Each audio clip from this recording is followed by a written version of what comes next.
KUAM News Headlines is presented by Calvo's Insurance, serving Guam for 80 years. And brought to you by Matson and the Adahi Tanu program. Cars Plus, reminding you to put your phone down while driving. Distractions won't get you there. Heads up, Guam. IP&E, fueling excellence. McDonald's of Guam, I'm loving it. And King's Restaurants, always open, always local, and serving up favorites for over 40 years.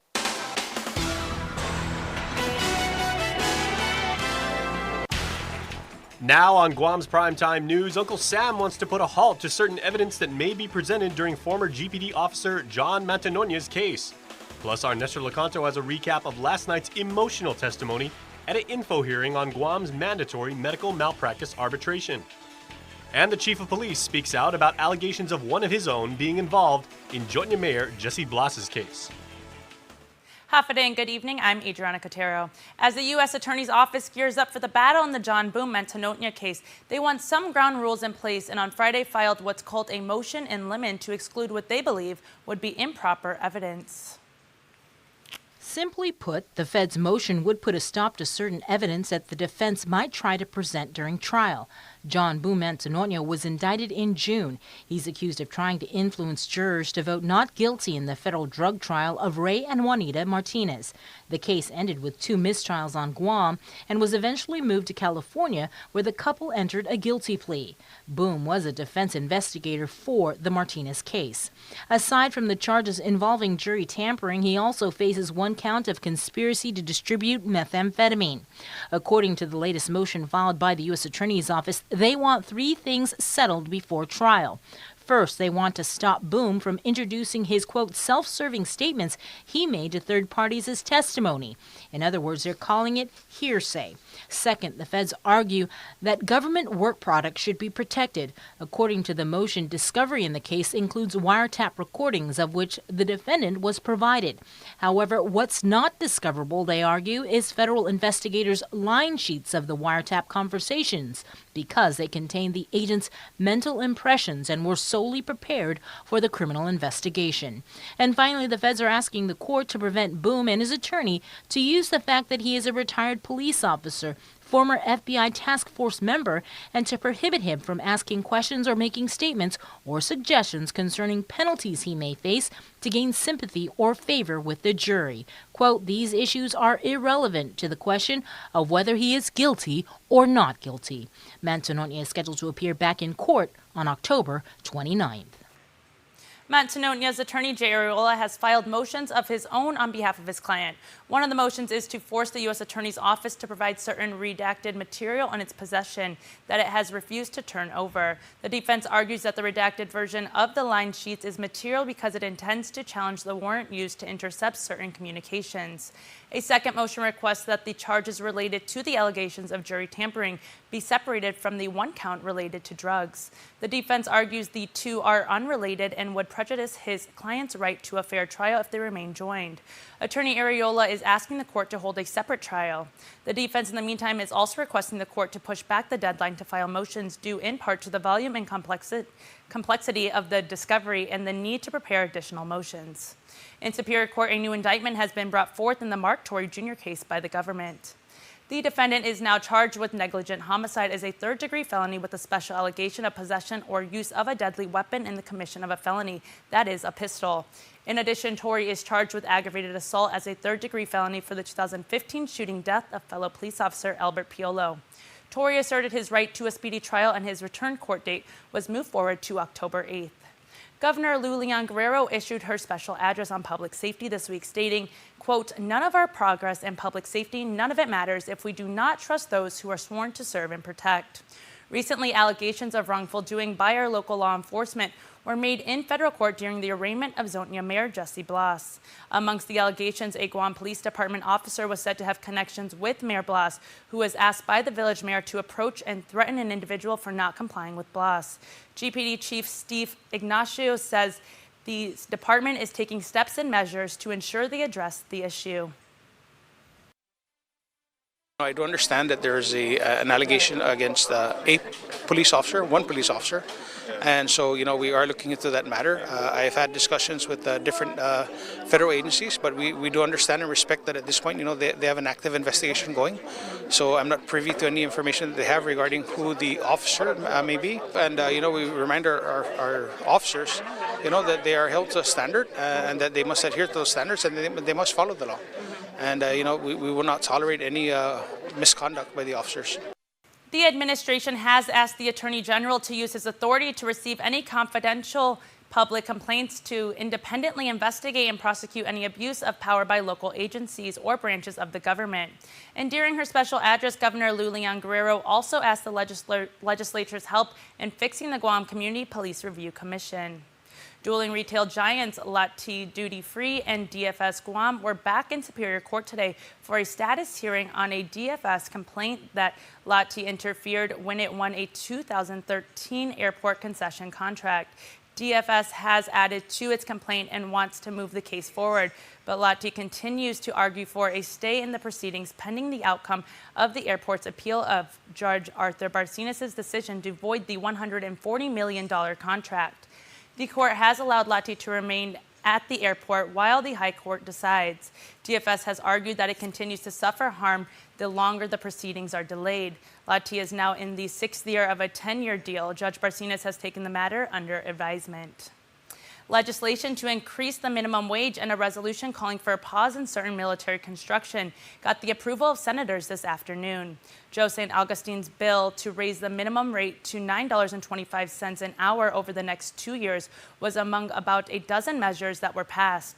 It was cleared with a 15-0 vote, but Senator Talina Nelson's resolution calling on the governor to seek a pause to construction at the live fire training range at Anderson's Northwest Field got 2 no votes from Will Castro and James Moylan.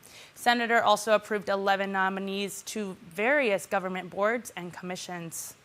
Sparked in part by the death last year of a 5-year-old child, Senator Therese Herlahi's Health Committee held an informational hearing last night on Guam's mandatory medical malpractice arbitration law. The issue drawing passionate, emotional testimony both pro and con. Nestor Lecanto reports. It was David Luboski who raised the spotlight on the mandatory arbitration law. He sued a local clinic for the death of his child and also challenged the law, which requires that plaintiffs first file for expensive arbitration. In the hearing last night, he reminded that it was almost a year ago that his son Asher died. He was taught the difference between right and wrong and to be responsible. Sadly and obviously, his doctors, maybe including some in attendance today, were not. Get rid of bad doctors. Do not bring more to Guam. Improve medical care on Guam. Save lives. Repeal the malpractice arbitration law. It will save lives and it will improve medical care on the island. It's a guarantee. But doctors testified that abolishing the mandatory arbitration will discourage many from practicing here and will lead to higher costs as physicians resort to more defensive practice out of fear of being sued. Dr. Nathaniel Berg says just when the medical community has made great strides in the past 25 years.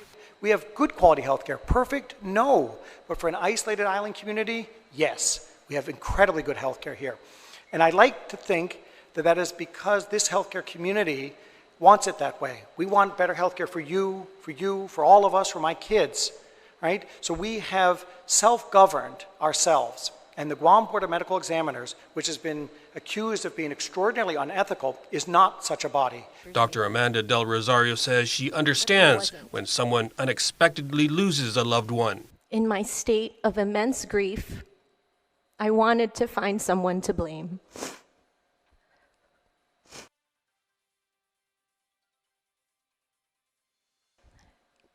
My father's doctors couldn't save him, but it was not their fault.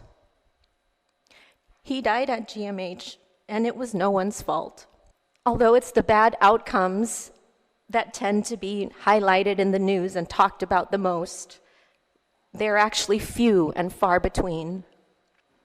But attorney Robert Keogh says it's for those few and far between bad outcomes that the mandatory arbitration needs to be removed because the costs discourage people from seeking to become whole. I can't imagine that it happens from these passionate doctors who have testified here today, but it does happen.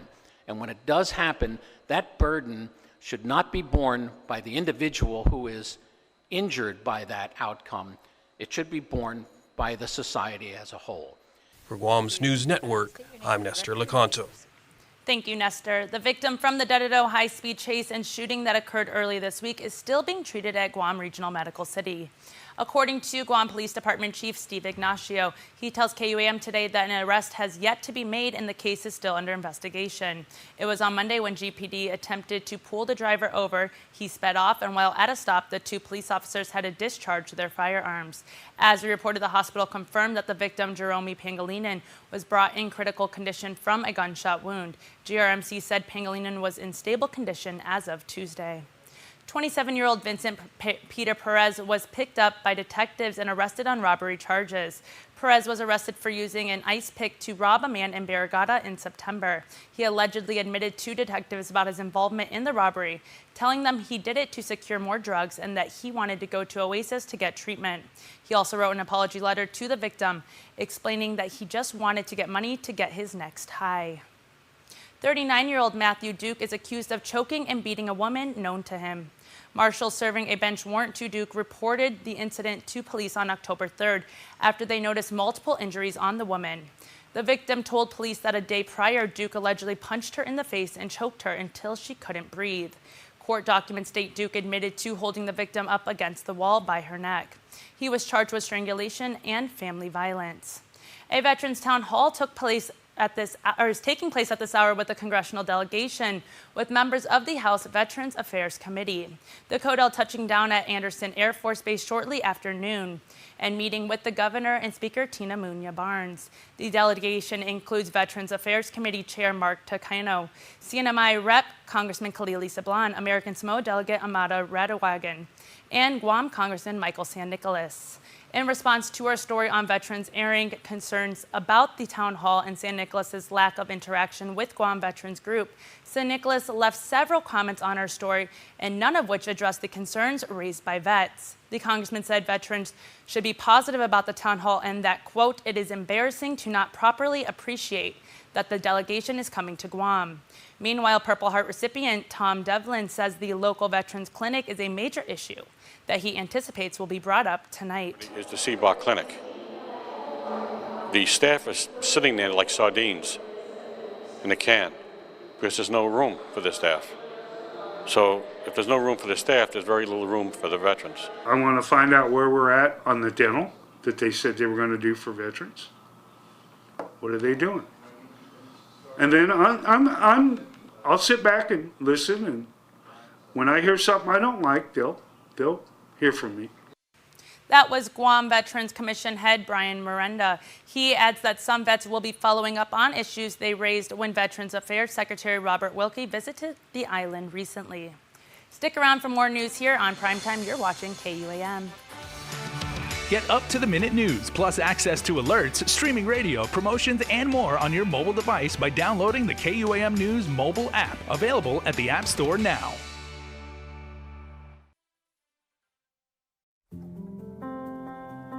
Matson is in this community. We've been in this community for decades. We're gonna be in this community for decades to come. Things will get busy, things will get quiet, but we're gonna be here. We're your hometown carrier. And that matters to us. Reliability is the core of our business. We take pride in ensuring that we arrive in Guam on time as scheduled. It's our local employees who understand the market, who understand the business, and provide that hard work for you each and every day. When we hold ourselves to high standards, our customers also hold us to high standards.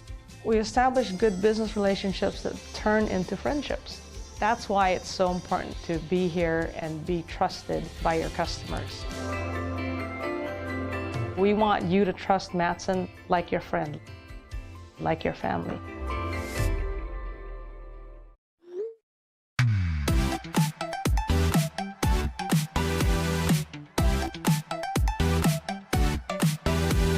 Half the day, I'm in the club.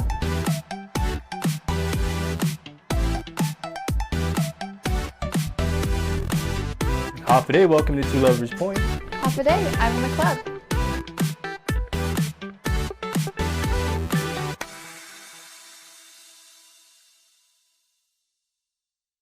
at the mall as you enjoy your shopping, dining, or entertainment. You could also win 3 great cars from Atkins Kroll and thousands of prizes in Micronesia Mall's Cars, Prizes, and Getaways game. Present your mall receipts and have a chance to win the renowned performance Chevrolet Camaro, the unapologetic rugged Toyota 4Runner, or the head-turning Lexus ES 350 Luxury. Getaways to Manila, courtesy of Philippine Airlines, plus prizes from Foot Locker and Burger King. The more you shop, the more chance to win in Micronesia Mall's Cars, Prizes, and Getaways game. Welcome to the Guam Brewery Tap House, where Guam's freshest craft beer and delicious foods are always served with a holiday spirit. Where our locally made beers pair well with great conversation. Where you can enjoy a taste of Guam with your favorite people. The Guam Brewery Tap House is a must-do experience for everyone. Hang out with us in the heart of Tumon. Open daily Monday to Friday, 3 p.m. to 11 p.m., and weekends, 11 a.m. to 11 p.m. It's a special delivery to your inbox every week with your KUAM News Roundup, program advisories, and promotions. Sign up for the weekly KUAM Digital Digest today on KUAM.com. Welcome back. Despite her request to share, Superintendent John Fernandez has officially informed Governor Lou Leon Guerrero they're moving out of Building E. The governor earlier this week announced that a lease was signed, sealed, and delivered rent-free to the KUAM Academy Charter School to use Building E. The facility houses GDOE's special education offices. GDOE also had plans to use space for a Chamorro Language Revitalization Center. Fernandez says the timing of the move depends on funding and finding a suitable space for the special education offices. As reported, no other charter school has free government buildings, and GAX has 3. Fernandez wrote, quote, "There are many other priorities that GDOE must focus on, and we prefer to keep our focus on these issues as we move forward." GAX got what they wanted, but will the Guam Department of Education? Superintendent John Fernandez is hoping to get at least $7 million from the $27 million in surplus funds projected by Adelup. These $7 million would cover the $2.4 million GDOE was shorted from the Territorial Education Facilities Fund, while the remaining $5 million would go toward design financing for Simon Sanchez High School.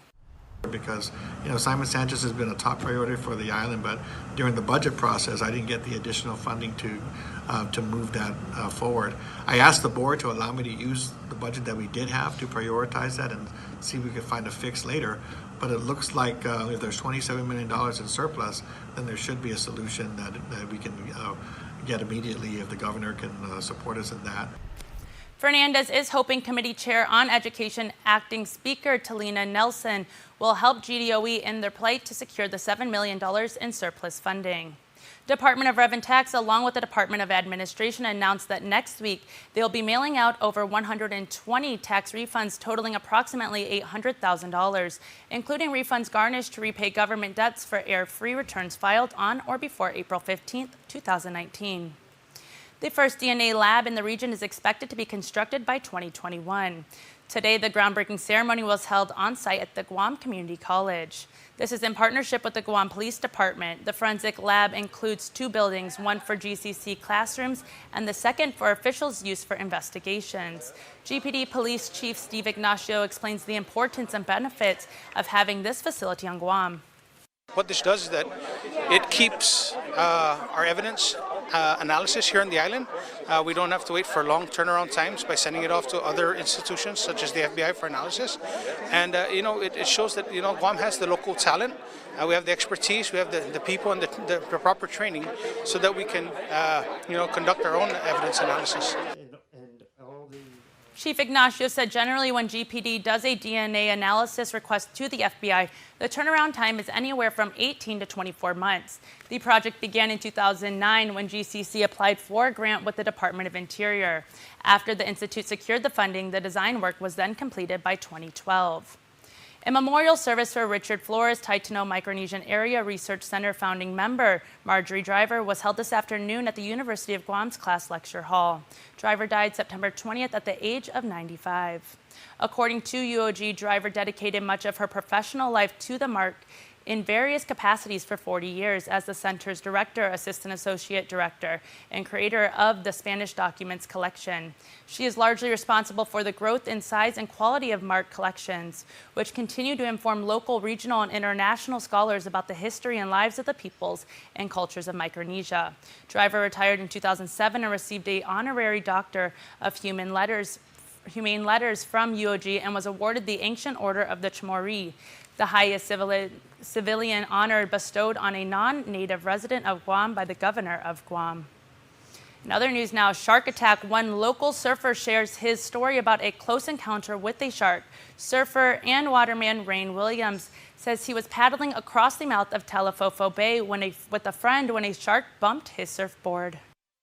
I fell off the board and I was in the water for a few seconds, maybe 10 seconds, and then I grabbed on my board.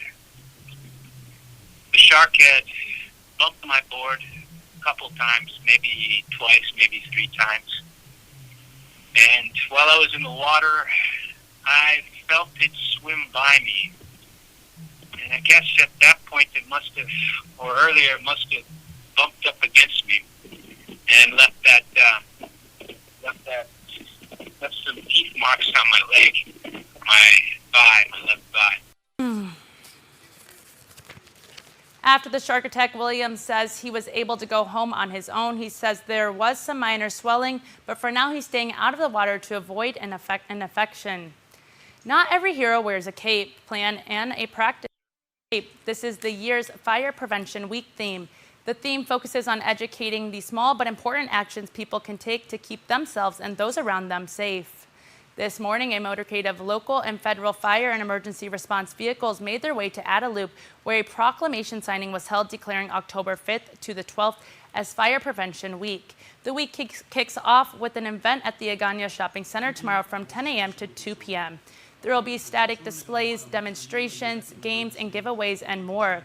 It will conclude with a big finale event on Saturday, October 12th at the Micronesia Mall Center Court from 10 a.m. to 2 p.m.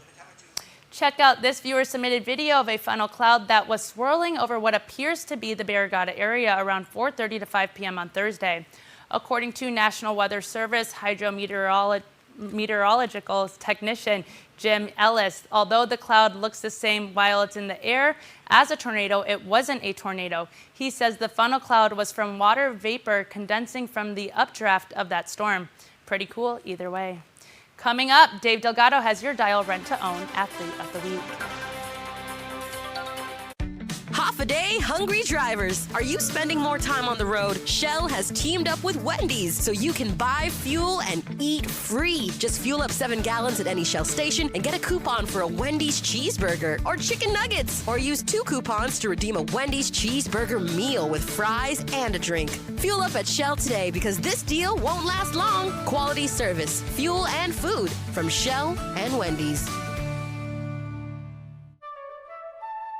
Cheers to WineFest 2019 at Hyatt Regency Guam. Enjoy an evening with wines from around the world on Friday, October 4th as Hyatt Regency's Grand Ballroom transforms into an international vineyard. Doors open at 6:30 p.m. with over 150 wines for your sophisticated palate. General admission tickets are $88 and platinum tickets are $200 and are available at the Hyatt Deli or online at tpiguam.com. Purchase your tickets today. Must be 21 years or older to attend. Savor the wines of the world at WineFest 2019. Guam's auto appearance specialist, Elegant Reflections, has been providing the automotive industry with professional detailing and car care products at its highest quality, from complete detailing, full interior detailing, exterior detailing, headlamp restoration, hand washing, seat and carpet shampoo, engine degreasing, undercarriage cleaning, paint sealant, fabric protection, paint oxidation removal, and so much more. Visit us at our new location. Call 646-5555 for an appointment. Elegant Reflections, Guam's auto appearance specialist, over 20 years of experience. KUAM Sports is presented by Triple J.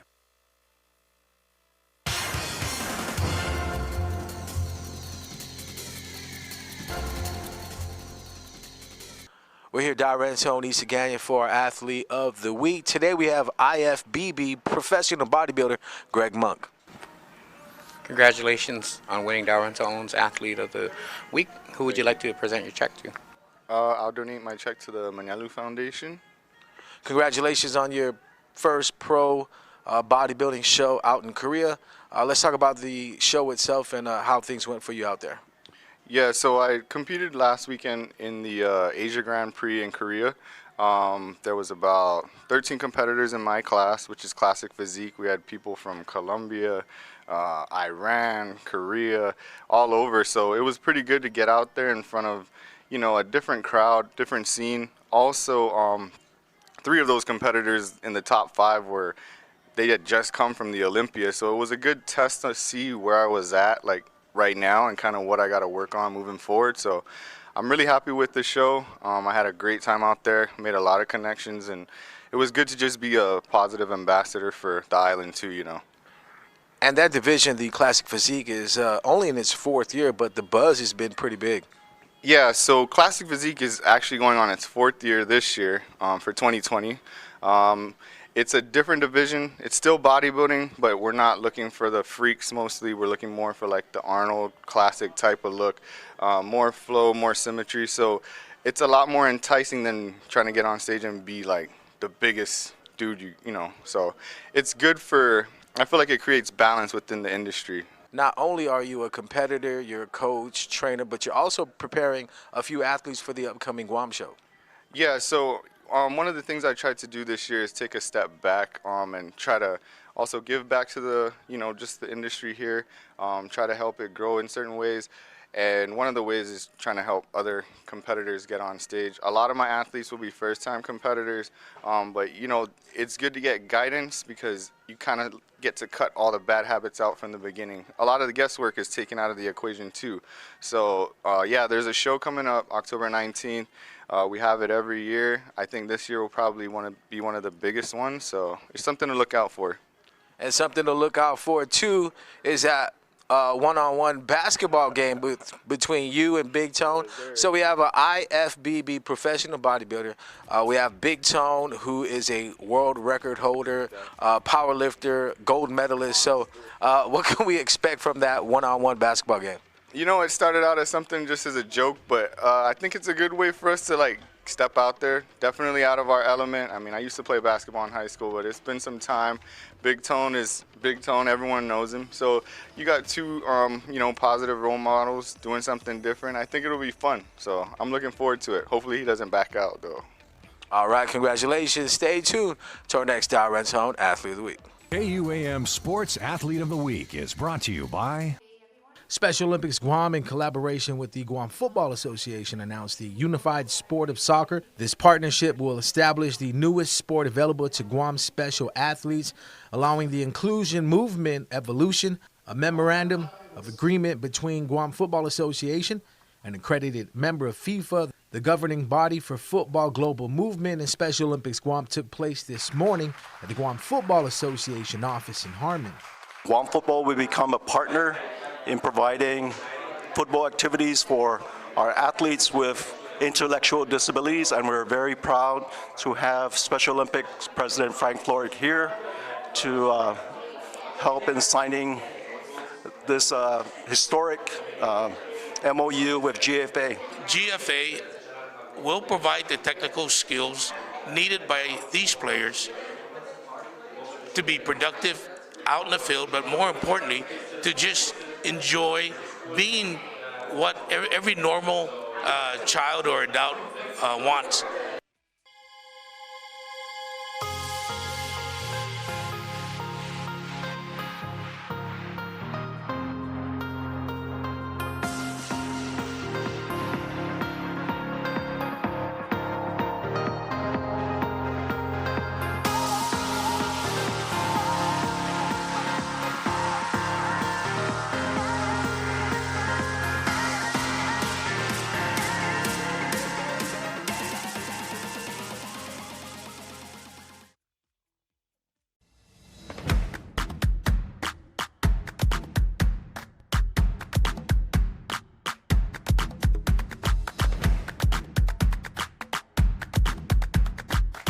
The phone you want now on the best network and a plan that gives you endless data on chat, social, and music apps.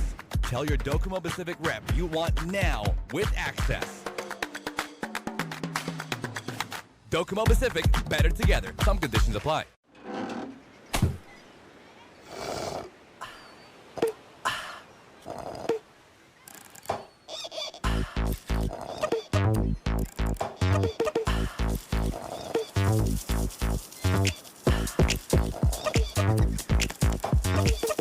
Turn up summer with Minute Maid slushies, only at McDonald's.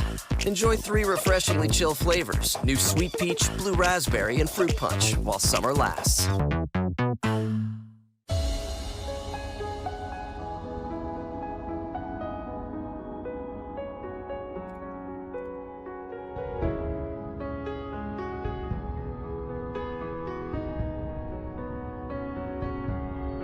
It is the spirit within us, our soul, our essence that drives us to seek a better way, to create beauty and enrich the senses, to inspire fulfilling lives, to be at one with our earth and protect those who we love.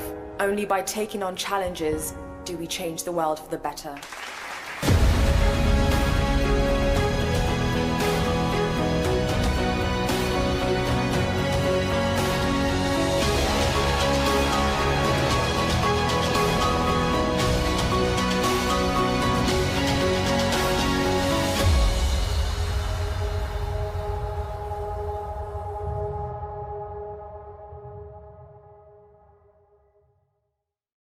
And before we close up the news tonight, our latest round of birthday shout-outs from the Cold Stone Creamery Birthday Club.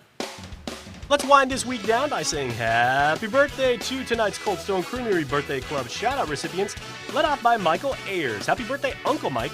Love always coming from your Telefocal family. Sydney Ray Leon Guerrero has a birthday, and happiest of birthday wishes, Mommy, coming from Audrey Ray. That is super cute. Cedri Janae Lizama Duenas, happy birthday to you, coming from Ijan Jess, your fiance CJ, and the entire family. They say, you knows we love you, N-O-S-E, you knows we love you. Very nice. It is happy birthday number 6 to Ian John Sarasal Blas.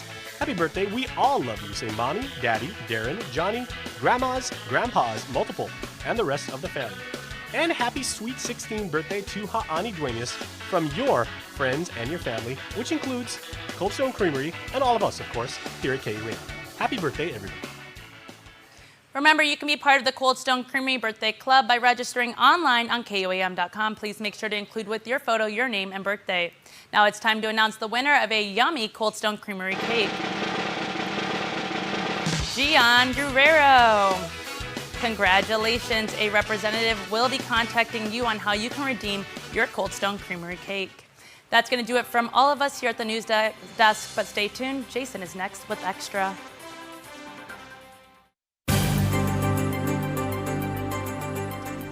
Holiday, everybody. Welcome to KUAM News Extra. I'm Jason Salas. We are going to get right into our show by giving you an informative and helpful story about prevention.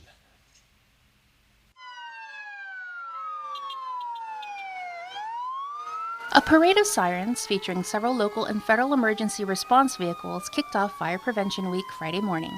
The motorcade of sirens, horns, and lights made its way to Adelup, where a proclamation signing was held, declaring October 5th through the 12th as Fire Prevention Week.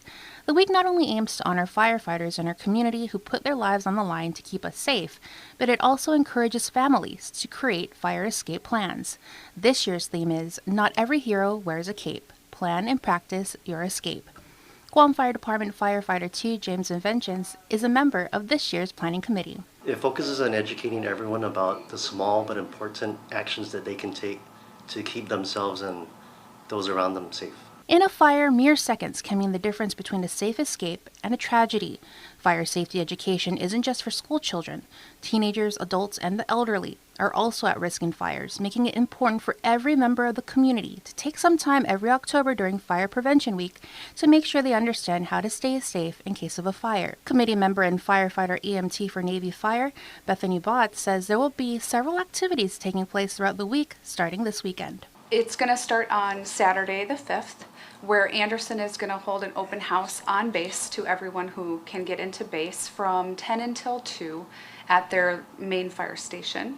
And then it's going to end with Navy Fire having an open house at Station 6, which is located outside the front gate of Navy Fire, which will also be 10 to 2. And anyone is open to come. We hope everyone comes. On the 5th, Saturday, at Gagnon Shopping Center, they're going to have a static display, activities for the kids and all that, and meet and greets. There will also be extrication demonstrations, interactive games and activities, giveaways, and the community can learn some crucial fire safety tips.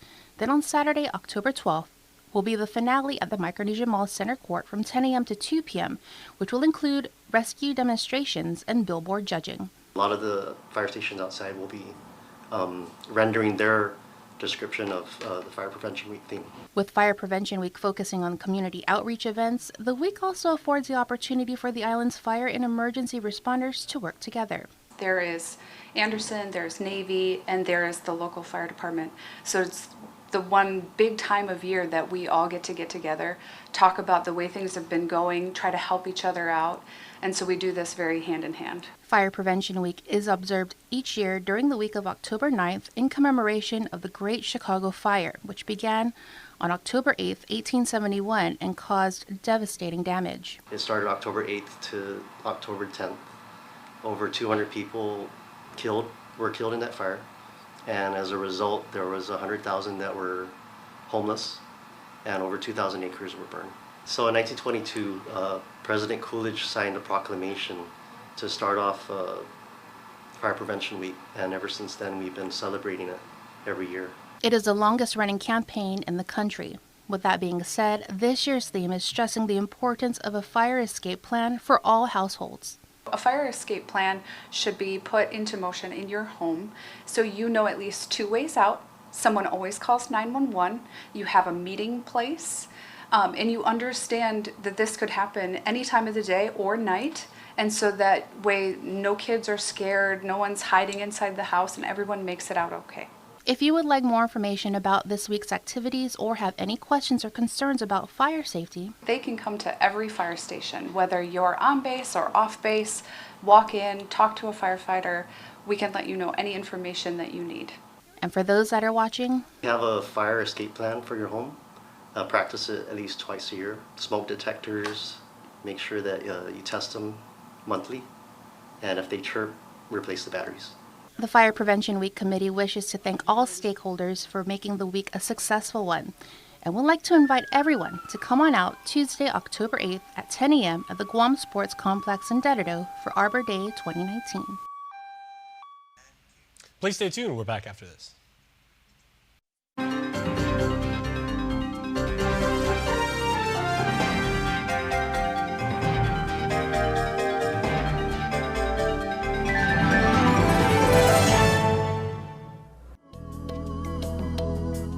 Smiling is a natural response to joy, happiness, and excitement.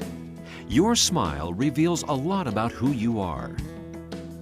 A healthy, beautiful smile can brighten your appearance and be an invitation to conversation and friendship. It is often one of the first things people notice about you. Now, thanks to the advancements in dentistry, you can have the smile you have always wanted, giving you an improved smile that looks and feels great.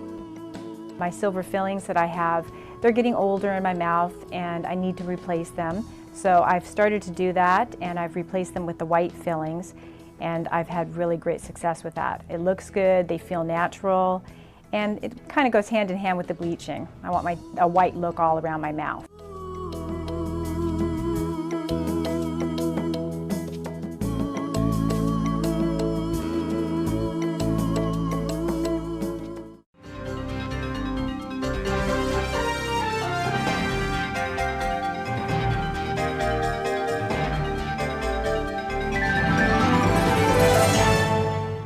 There are more ways to experience Guam via KUAM News, giving you what you want, when you want, and how you want it. From smart devices, Alexa, what's in the news? Here's your flash briefing. Over the web, on mobile, on streaming platforms, with immersive, interactive formats, and via social media where it's more than just content, it's conversation. More ways to keep you informed and entertained whenever you want it, wherever you are, on whatever device you're using.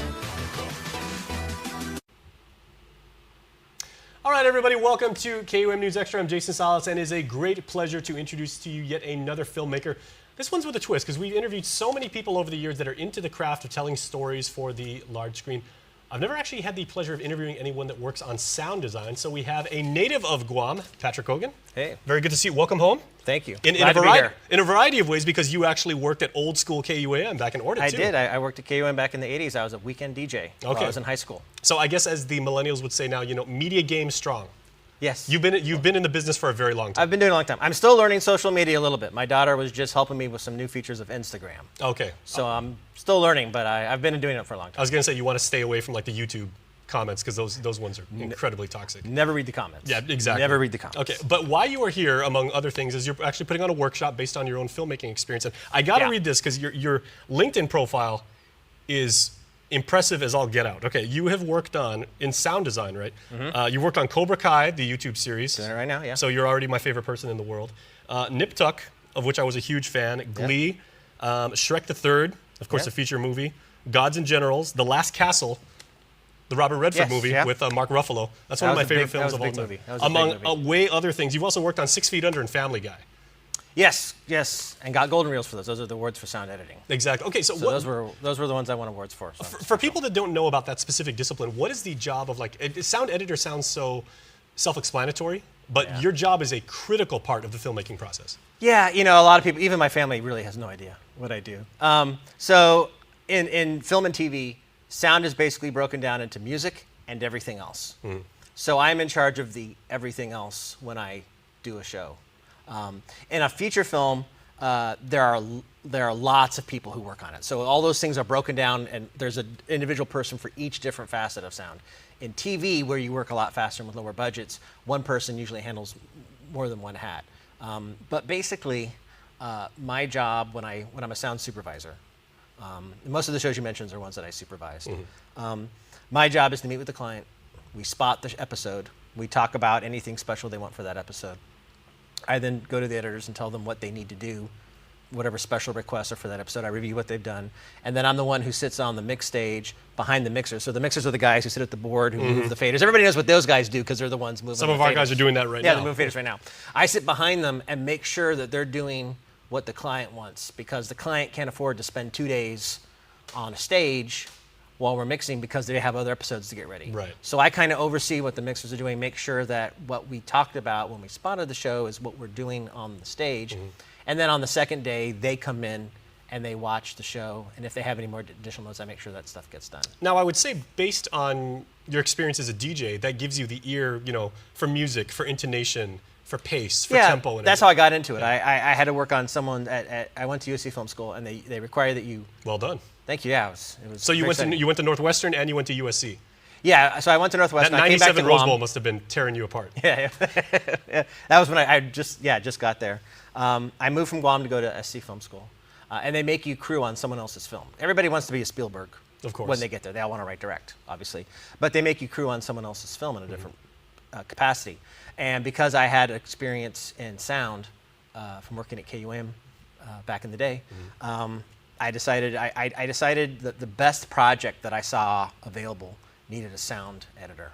And I went, well, I know I'd do good at it, and I want to work on this project. It's one of the best projects. So I did the sound on it, and it won the Student Academy Award that year, which doesn't really, you know, it wasn't so much for the sound. It won because it was a good film overall, but it helped me get going in my career. Okay, now we tell people all the time, guests, not unlike how you're sitting here now, where like, you know, they've never done TV before. They're brand new to YouTube, and we're like, when you come in here, you're never going to watch TV the same way again. As someone who works in sound and everything like that, when you go, you know, in your leisure time to watch a movie, how do you take it in, and what are you looking for? What are you listening for? Probably? Well, I always say that if it's a good movie, I take off my work hat and I just watch it as a, you know, audience member. And that's any good film. Usually that happens, and on that first viewing, unless there's something really egregious. If it's a bad movie, I'll find myself. Nitpicking. Nitpicking. The number one thing I'll do all the time. So there's something called ADR. What we call it used to be called a loop line. So a loop line is it wasn't recorded on the day. So you see the visual of wherever you see two people talking. Like a voiceover, basically. But they redid the voice afterwards. And it takes some skill to record it and mix it so it sounds like it took place in the actual environment. So all the time I'll be watching something, I'll be like, ooh, that was a loop line, because they didn't do a good job of matching it. Okay, now Patrick, obviously you're a tome of knowledge. You're back here on island to pass that on to your fellow Guamanians. You're still a member of our family. So what is this workshop that you're putting on? So Claudia Tidno, who's the president of the AAUW chapter here on Guam, who was my teacher in high school. We've stayed in touch all these years. When I talked to her about I was coming back out and that I would love to help, I don't get to come out here that often. I'd love to pass on whatever I could of my knowledge that I've gained in Hollywood.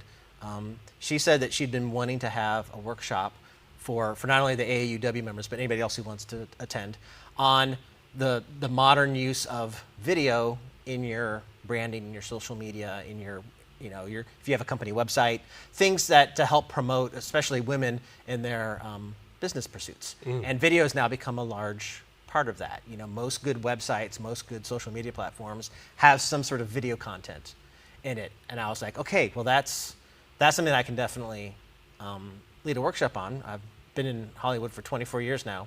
So it's basically what I'm going to be doing is giving a workshop on all the things I've picked up in my time in LA and as a filmmaker myself, geared towards anybody who might want to expand. So it's designed to scale to wherever you're at. So the morning session will be more about your brand and how that relates to video and how video is used on the internet. And then the afternoon, we'll have lunch, and then the afternoon workshop will be more technical, and I'll actually show some examples of, okay, here's if you have no budget, here's an app you can put on your iPhone if you want to do a simple, self-vlog. If you Steven Soderbergh's got a movie on Netflix right now. Yeah, shot on iPhone. Yeah. It's a different world shot now. on, I think, 7 iPhones, I believe. Yeah, well, yeah, he had a little bit more. He had a budget for multiple iPhones. Free Flying Bird, or? I don't remember the name of it. Yeah. I've looked, and Did you watch Tangerine? I'm sorry. No, I haven't. The movie Tangerine. About it's about the transgender community in LA, and it's like a dark comedy. The entire thing was done on iPhones, and that was I'll have to see it. 5 years ago. It's phenomenal. I'll have to watch it. Yeah. I very much want to see that. Now I say they're not just filming with an iPhone, holding it with their hand, and they have. I always say, there's the phone, and then there's knowing how to use the phone to the best of its ability, and hopefully I'll be imparting some of that tomorrow. But yeah, I'll be talking about different levels of equipment in the afternoon, and the technical side of how do you make a nice video. Okay, well, that being the case, we only have a few more minutes. I wish we could stay here forever because I'm so digging this conversation. But how can people register? Are there any seats left? Yeah, so it's at the Hilton tomorrow, Saturday, 10 a.m. You can just show up and register there. It's $30 for AAUW members, $35 if you're not. It's only $5 more. It includes lunch. So I say, figure $30 for the lunch and $5 for me. Outstanding. For my whatever knowledge I can give you. It's at 10 a.m. tomorrow. You can also go to the AAUWGuamBranch.com website. I think that you can register there. It's tomorrow. And then I got to plug my film is playing Sunday. Yes. At the Guam International Film Festival at 3:30 in the afternoon at the Guam Museum. I'd love for everybody to come out and see the film. Okay, real quick before we go, is there, speaking of social media, where can people find you, like on Instagram? Okay, so Instagram, which is newer, so now I know what I was doing. It's P. Patrick Hogan, so at P. Patrick Hogan. Okay. My Twitter feed, which I've had for a lot longer years, I didn't quite know how it should work when I first, I was still learning. So it's at Soccer Nerd, but with a U instead of an E in nerd. Aha. So at Soccer, N-U-R-D. Spoken like a true auteur. Well, Pat, welcome home, man. Hey, thank you so much. Half a day. All right, you're always a member of our family and us here at KUAM, so we're very pleased to have you back. Thank you very much. I can't wait to see you tomorrow. Break a leg. Please stay tuned. We are back after this. I'm Ruby Santos. I'm from the beautiful southern village of Umatic. One of the things that we take pride in is promoting Guam through our music, through our original compositions of songs. Here on Guam, what makes us different is our people. When we can extend that Hafaday spirit of being sincere, being genuine, being truthful, being honest,